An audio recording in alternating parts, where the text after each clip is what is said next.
Voici un exercice qui porte encore sur le cas du datif et de l'accusatif. Ça nous permet que de réviser une bonne fois ceci-là. On a vu cela que ich était au nominatif, mich était à l'accusatif. Ich était au nominatif et mir était au datif. Et que dans chaque phrase, il y a un pronom du nominatif. Aujourd'hui, en révisant, on voit quel cas utiliser l'accusatif et le datif. Ici, vous allez voir le cas de l'accusatif et là, le cas du datif. Commençons avec cette première phrase qui dit « Kannst du helfen ?» Kannst du est déjà au nominatif et helfen est un verbe qui entraîne toujours le datif.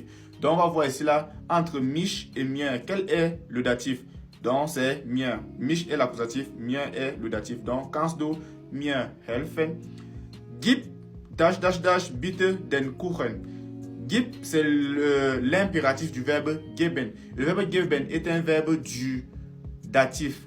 Gib, c'est un peu comme si on dit du gibst bitte den Kuchen. Kuchen, c'est le gâteau.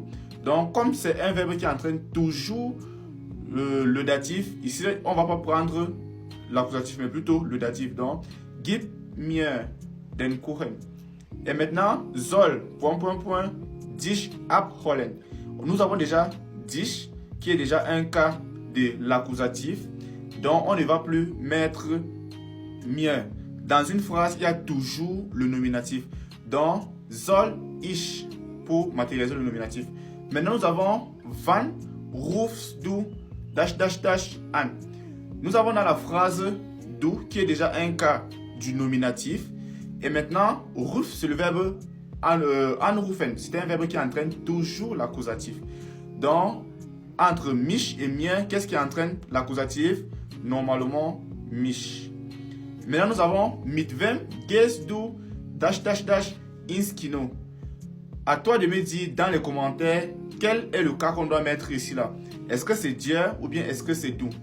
Mets la bonne réponse dans les commentaires pour me prouver que tu as compris le cas de l'accusatif et du datif.